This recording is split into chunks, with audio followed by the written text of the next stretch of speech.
Hey, welcome to my journey and to Vlogmas Day 6. Today I'm giving you the update. I got knee number 2. I did, and here I am to tell about it. So I thought most of you are not on my Facebook group in the description box, or you don't have the ability, whatever, to text or message or whatever. Excuse me. This seat is a office chair, and when you sit in it, it sinks down. And Lord, I wasn't thinking about how bad that was going to feel. So anyway, he told me I seen him Wednesday, and he told me I was first on his list, and sure enough, I was. I had to be at the hospital at 5:30, so I was super excited about that because, like I said, I don't wait well. But I got there, and they almost took me right in and got started. Well, the little nurse, she was so nice. In such a good mood to be so early in the morning, her first patient. Well, she's doing the different things she's doing. I'm doing all the things I have to do. You know, you have to wipe down and put on the gown and all the good things. And she got my compression hose on for me because I couldn't do that. And come time for the IV, I told her, I said, well, I got the small veins. And she said, I see you do. So she's feeling around and feeling around and feeling around. She said, I think I feel one. So she tried it, and it didn't work. Well, I told her, I said, last time, I said, the girl told me she had a 3-stick limit. She said, mine's 1. She said, if I can't get it in 1, I call anesthesia. It was like on timed. He come around the corner into the room. I said, well, hey, it was the same boy that got my IV last time. She said, I was going to call you. Good timing, right? I told him, and David was sitting there too, and he says, yeah. He said, you got it in 1 stick last time. Listen, y'all, he stuck me. I don't know how many times he stuck me. Thought he had one. Yep. Thought he had one on this side somewhere. I don't know. Maybe that one where that bruise is. I got bruises everywhere. And I got in the OR, and they pull your arms out on those boards. And they started telling it wasn't doing the thing it's supposed to do. They can tell. And sure enough, it had come out of the vein. Well, they started working on me. Started trying to find another place to go. Well, of course, I'm holding up progress because I should have been asleep. That should have done it. They put the oxygen on. They say, we'll give you the sleepy medicine, and boom, you're out. You don't even have time to think about it. None of this counting backwards mess. That might have been the way it was, but this sure ain't no more. You ain't got time to count nothing. I didn't mean to slurp. So they fished around. I had that boy on this side, and the other boy who had done come in and seen on this side. And he's sticking me while he's sticking me. So he says, oh, I got one. And in the meantime, he quit sticking me, and the nurse come over to take this one out. He told her, he said, you can go ahead and take that one out. Well, when he did, all that medicine he was giving me just started running down my arm. I said, oh, I feel that. He gets it. I counted right up to the end because I was counting. Honey. 9 sticks trying to get an IV in me. So I'm like, okay, number 9, there you go. So he again gives me the oxygen. He said, I'm going to give you the sleepy medicine. Here's 1, here's 2. Boom, I am out like a light. Well, I wake up in the recovery room, and I was having a devil of the time waking up. I just couldn't wake up. And I was just sitting there, and last time I woke up, I was groggy, but I woke up. I didn't remember a lot of things, but I woke up. And this time I was just not. She was talking to me and doing this and doing that, and I was just nodding off and sleeping and carrying on. And she asked me, do I want some crackers? I said, yeah, I believe I did. Some nabs, you know. I was just eating them in my sleep, I suppose. And she got me a drink, and I was drinking my drink. Well, I was sitting here, and I'm like, what is that? She said, yeah, she said, your other one stopped working. And so they ended up, you can see that bruise right there. They ended up putting it in your neck. Now, he told me, he said, I can always get it in your neck. He said, but I like to use that as a last resort. So I'm thinking, how did they know this one quit working? Did I rouse? Did their machine tell them? And they had to hurry up and get it going somewhere else so I didn't rouse? I don't know. But here's the thing. Look there. They tried this side first. Couldn't get it. Ended up getting it over here. All I can do is say thank the Lord they was able to get it. Can you even imagine the kind of pain somebody, I don't know what they would do if they would not be able to get an IV in for you to be put to sleep. I don't want to think about it. No. Because the pain that I have felt after the surgery, when it's all stapled shut, I don't want to feel it while they're doing it. No. So that was the excitement at the hospital. I went home the same day. He asked me Wednesday, did I want to go home the same day? I said, well, I did with the others, so I would like to. I said, sleeping in my chair is a lot more comfortable than these hospital beds, you know, being in your own home. Well, so I come home, and, you know, that day's not so bad because I guess you're still, you know, got the effects of the numbing block, whatever, which I never did feel leaving my leg because my foot never felt funny. This one, my foot felt funny. And they're like, well, that's from the block. I never felt it leaving this one, but I'm sure they gave me one. I mean, why would they not? Well, the rest of the day, you know, well, Saturday, y'all, I thought I was on my way to meet Jesus. I laugh about it now, but honey, I wasn't laughing on Saturday. I was crying. I was crying Saturday, and I was crying Sunday. This thing hurt me so bad. If I'd have done this side first, I'd have had to think long and hard about doing the right one because I'd have been scared. Even though I know this is going to get better, I know this one over here has gotten so much better. That pain was, oh, I told you, I thought I was getting on the bus. It's like y'all know Indian burn. When you're kids and you get one side and twist them like that on your arm, and they call that Indian burn. Y'all remember how that felt? It felt like there was a giant doing Indian burn on my leg. Oh my gosh. I could not believe. And I had the guy from Home Health come out Saturday, and he gave me the exercises to do. So, of course, David is going to make sure I do my exercises because, honey, he don't let me slide. I told him, I said, if it wasn't for you with this one, I don't believe I'd have done them because I couldn't. He had to help me move everything. I couldn't move my leg. I was not able to move my leg that much until Monday. I believe it was Monday. Saturday and Sunday, no moving at all. Lift it up. Do you see it? Do you see it? Nope. So there's exercises where you have to lift your legs straight up, which I can do before the surgery, no problem. But when they do all that cutting and fixing in there, it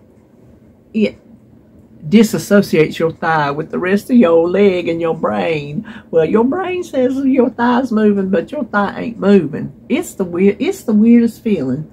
I'm just telling you, it's the weirdest feeling.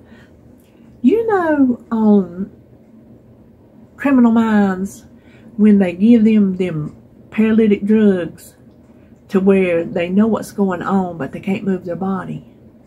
Same difference. I even said to myself, that is like Criminal Minds. I know how they feel. I was just laying there. I could feel it. I'd be tightening up my thigh, you know, drawing it up. No moving. No moving. So it took me up until Monday, and I got like one of them, the straight up one, no, I didn't get that one. I still can't get that one at all. But the one where, oh, you got a big pillow rolled up under your knee, and you have to point your toes up and lift it from your knee straight up. I got it like an inch off the bed. And David is the biggest cheerleader. Look at you. I know you could do it. Come on. That's on you. That's on you. He's oh my gosh. He's the best cheerleader and coach you've ever seen. And so that makes you feel good. I'm like, and he would say, come on. He'd be doing another one. You got to sling your leg out and pull it back over. Well, after I finally was able to get it out, you lay on your back and you're doing like a one side snow angel. I could never get it. My inner thigh would never get it to move, and he would be pushing me. Come on, you're doing it. Pull it. He's so good. Oh my gosh. If it weren't for him, I couldn't do this. People that don't have somebody, I'm here to tell you. If you go to get your knee replaced, you make 1,000% sure you got somebody. And make sure it's somebody good. If they're not going to be good, tell them you're going to find somebody else, because you need a cheerleader. You need a morale booster, because not being able to move, you feel like a failure. I do. I feel like, especially since my right one went so well and I moved it, you know, so quickly, I feel like such a failure on this knee, because it is like night and day. It is hurting 10 times more. It is working 1,000 times less and bleeding. All kind of blood has come through my, not come through the bandage. I think they call it Aquacell. An Aquacell bandage, it's about yay long from above your knee to below your knee, and it's real good, you know, absorbent and thick and strong. And if you have any drainage or whatever, you know, it catches that. There was hardly nothing on my right one. This one has done nothing but grow since I got home. There was like patches, and now it's one big long thing of just blood. I mean, I don't know what else to tell you about it. I don't know how to be delicate about it. But the guy Saturday, and believe me, he give me the exercises. He give them to me on my phone. He says he don't do paper. He does them on the phone. So there was one me and Dave was doing. He says, somebody will be calling you. We're going to put you down 3 times a week for the next 2 weeks, because, you know, the girl at rehab, she wants me to come after 2 weeks if I could. I don't think I'm going to be able to. I'm not far enough progressed along in moving my leg to be able to do the stuff she wants you to do. I could, listen, if I can't pick my leg up off the bed, I sure ain't going to step up on those steps. I ain't going to be able to pull myself along on that little doctor stool. No. So I'll probably take that extra week with home help, just to get a little stronger. I mean, that's what I'm thinking. Could be wrong. Hell yeah, I could all of a sudden today just take off. Doubtful. So he said they'll be calling me to set up my appointments.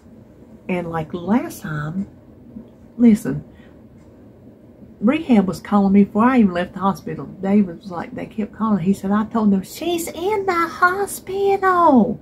He got a little bit irritated with them. I think both places called because the one wouldn't have called back. So they call and they'll, like the day before, and say, can I come, you know, what day, and then pick a time. And then whenever they come, then they set up your appointments with them, you know, while they're at your house. Well, come Sunday, nobody called, and here comes the week, because this little boy, he just works the weekends, and the rest of them works Monday through Friday. And nobody called on Monday. David said, anybody ever call you? I said, no, I'm giving them to today, because the other ones, he called me late at night to say he was coming. So I said, I'm going to give them all the way to today, and then I'll call Tuesday morning if they ain't showed up.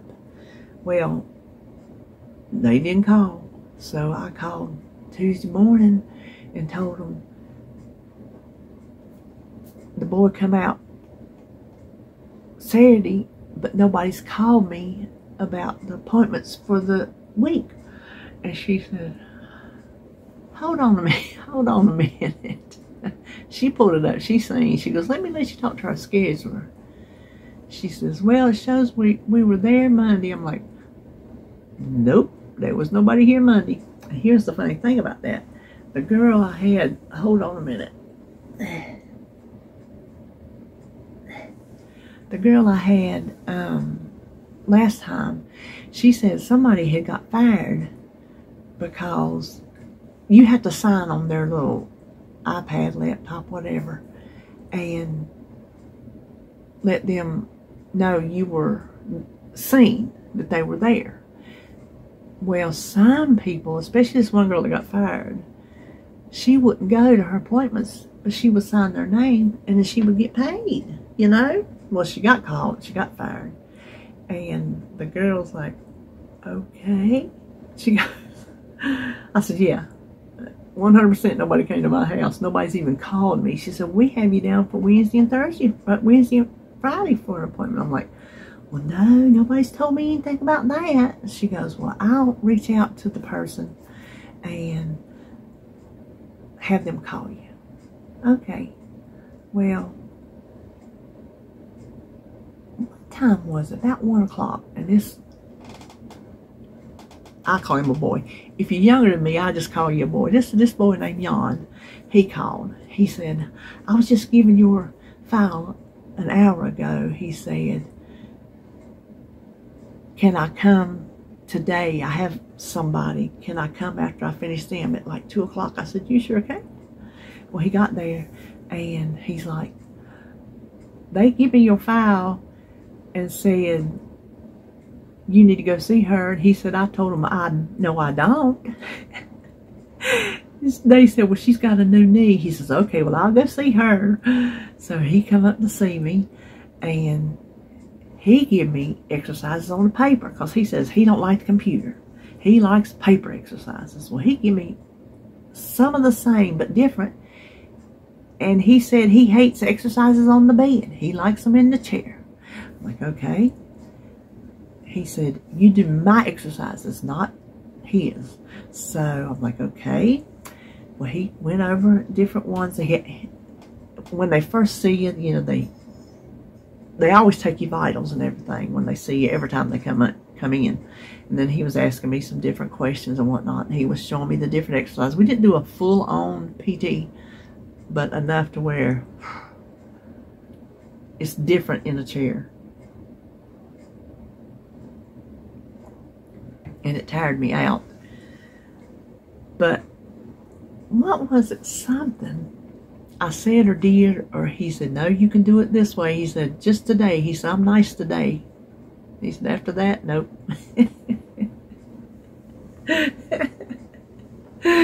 I'm like, okay.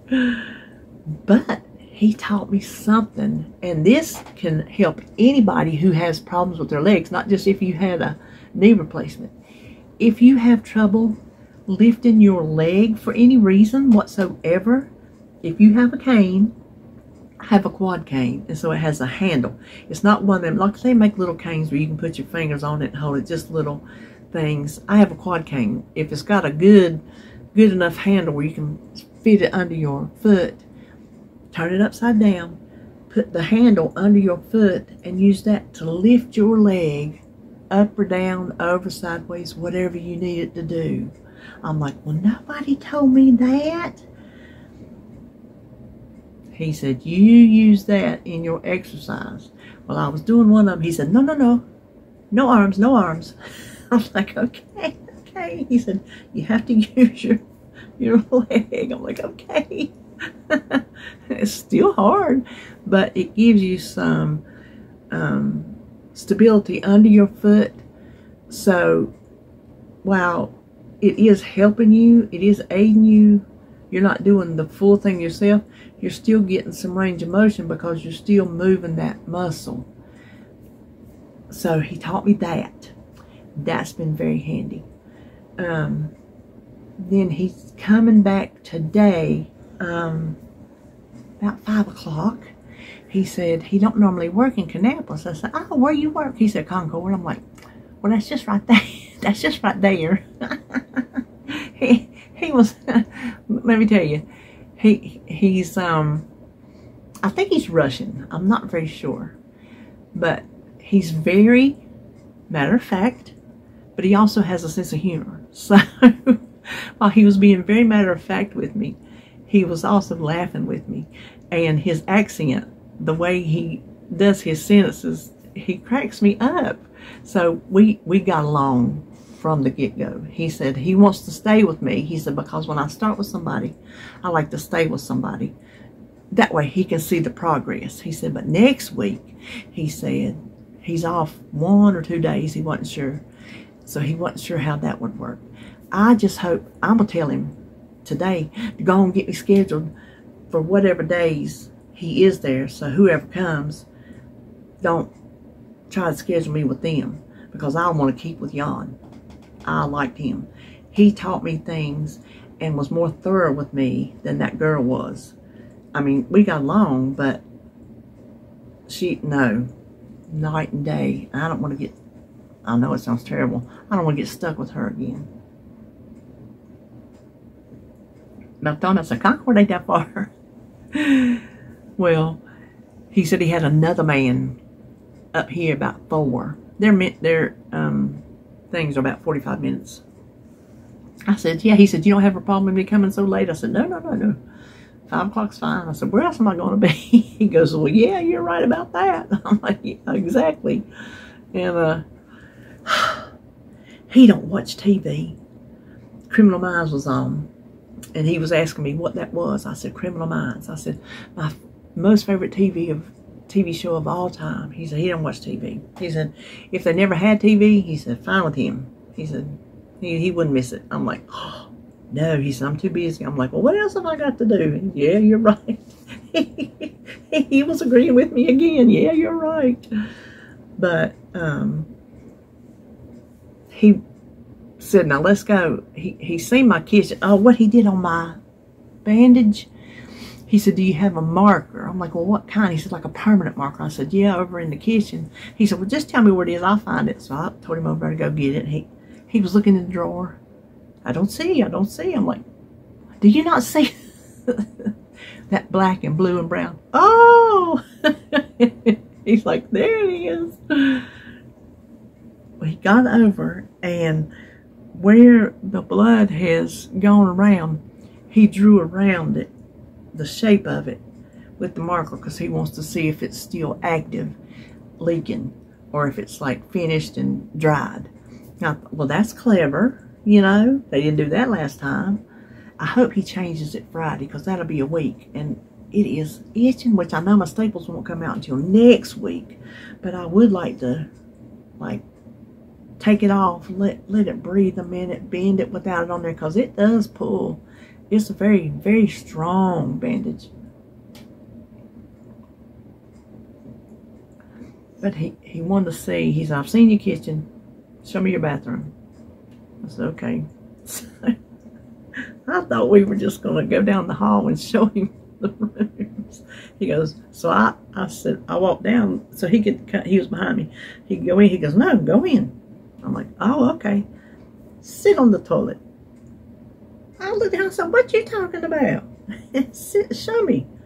I'm like, sit on the toilet with my clothes on? He says, why, your toilet dirty? I'm like, no. I said, but I don't sit on the toilet with my clothes on. He goes, either your toilet dirty, your clothes dirty. I said, well, my toilet ain't dirty. I said, I got these here sanitizing wipes. I wipe it down every time I get off of the little seat riser. So I put it on there and I sat down, showed him I could sit on the toilet. He said, good, that was good. He said, now wash your hands. I said, move and I will. He's just laughing at everything. He was such a good personality. But I just can't describe to you how matter of fact and no nonsense he is, but yet he has such a good laughing sense of humor. It's funny. I love it. But I'll tell you, he's gonna be a good coach like David, I can tell. So then he goes, okay, where's your bedroom? So we go back there, I show him the bedroom. And then we come out of the bedroom, and straight across the hall there is the bedroom. So we come out, he goes, what's this room? I said, that's my craft room. I turned on the light, walked in, and he's behind me. He goes, oh, full of stuff, full of stuff. I'm like, yep. What you do? What you work on? So I was just telling him different things. He said, I'm interested. I'm interested. So then we went on back up there, and we did some of the exercises. And actually, we did them before I showed him the house. And what makes me think he's going to be good like David is because I told him, I said, I was just able to pick my leg up the least little bit yesterday, which was Monday. I said, I don't think I can do this with the straight leg lift. I said, I'm not being able to do this back there on the bed. I picked it up probably an inch. He said, look. He said, you did it. You did it. And so then I tried a couple more times, and like maybe the third or fourth time, he says, look. He says, you went from 1 inch to 3 inches. He says, you can do this. So that's how I know he's going to be real good. But I think he's going to be strict, which is what you need. You need somebody to, you know, make you stay at it, not just let you pass, which is what that girl was doing. And I didn't realize how bad of a slacker she was until I went to rehab. And what Sarah does, she don't cut you no slack. I mean, she does. She don't make you go too far past your limit. She pushes you because you've got to have growth. If you don't push it, you're not going to have growth. But she knows, and she can tell when your muscles getting fatigued, but she makes sure you do what you're supposed to do. And she's a good cheerleader too. And so when I saw how she did things, and I realized this girl was not so much. So that's why I hope I keep you on. But that's where I'm at. And really, I've sat here and talked as long as I feel like talking because I still got to put this thing in my laptop and edit it and get it uploaded and everything. I might just carry that in yonder with me, to tell you the truth. Actually, I think I will, so I can prop my leg back up. I was going to tell you something else. What was something I was like, oh, that must be a side effect of the pain medication. I done forgot what it was. But I did it this morning. I'm like, oh, that must be a side effect of the pain medication. Listen, honey, I set that alarm for every 4 hours. When I take it, like this morning, I took it at 6 o'clock. Oh my gosh, I could not wait. I'm like, surely I forgot it last night at 2. I had to have forgot it because my leg was hurting me so bad this morning. It's hurt me worse today than it has the past 2 days. And it should get better. But I mean, I guess you're going to have days in between. And when I work it, oh, golly, Pete, it is a sight. Sylvia, don't be scared. Okay? Sylvia is seeing her doctor about getting her knee replaced. Don't be scared. You'll do it. Listen, you don't know how it's going to be until you get it done, but I can promise you from this right one, even going through what I'm going through on this left one, I know the end of that pain is going to come, and it's going to end up like my right one. Now, my right one's not as strong as it should be, but oh my gosh, it's 1,000 times stronger than it was when it was a wreck. Oh, speaking of a wreck, he did come in and tell Mama and David, he said, ooh, it was a mess.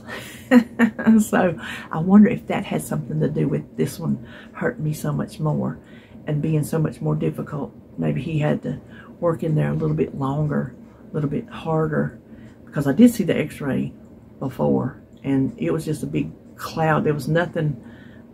You could see the outline of my two bones rubbing together where all the cartilage is gone. All the cartilage done, whatever happens to it, disintegrates, teleports. I don't know what it does, but there was no cartilage. It was all bone on bone, and that's a really wide section where those two bones are grinding together. And it's set crooked, so it was off kilter, and all around it was just cloudy, just cloudy.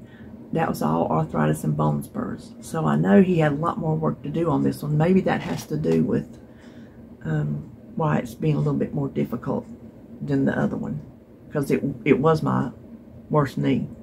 I don't know. That's just my guesstimation. Because if he said anything other than, whew, that was a mess, neither one of them told me. Mama told me that. David didn't. David don't tell me nothing. I tell you what, as good of a coach and everything, he said, oh Lord, let me tell you, he is taking care of me, but he don't tell me nothing. He's been one of them people, our whole entire relationship, he's not a talker. You get him started and we can do some talking. He has got better in his older years. He does talk to me more, but he's not he feels, this is how he feels.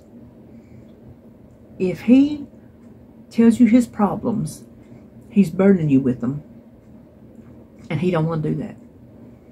That's why I find out about things just by happenstance in conversations about, we talk about tractors. Let's say, then I find out about a toe problem. I'm just using that as an example because I couldn't think of nothing else. I'm like, well, no, you didn't tell me. Oh, yeah, so. I'm like, but he has let me know over the years, he just don't like to put his problems off on me. I'm like, honey, that's why I'm here. I need to know these things. I said, I give you all mine.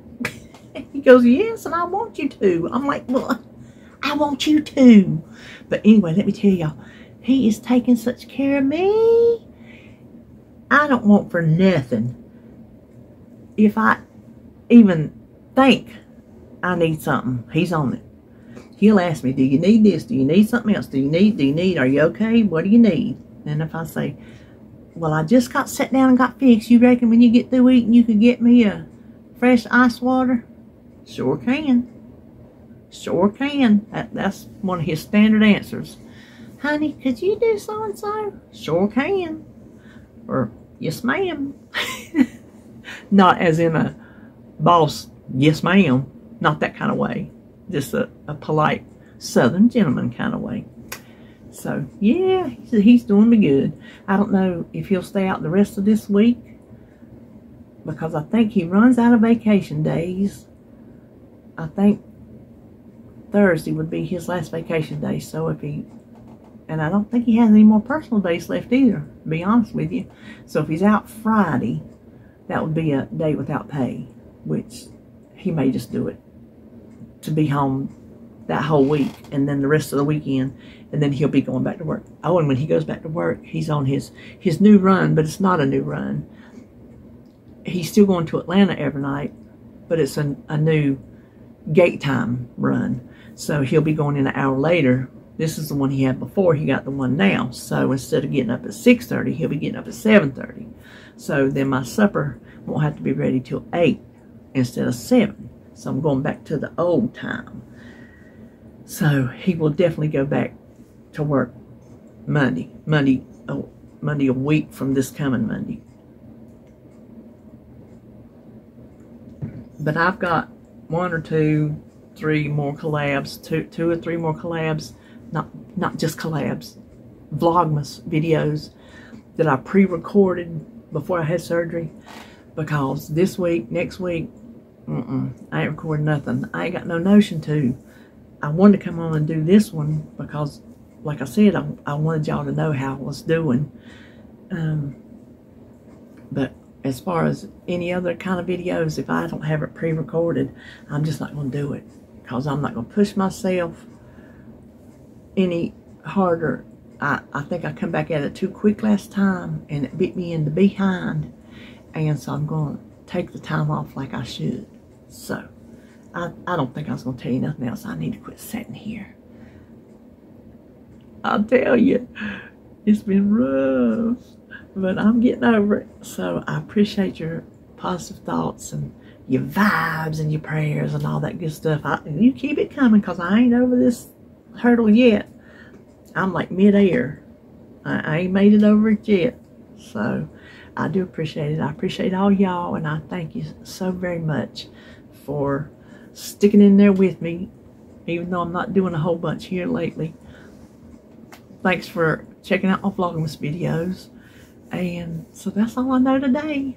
Okay, well, I will just see you when I see you.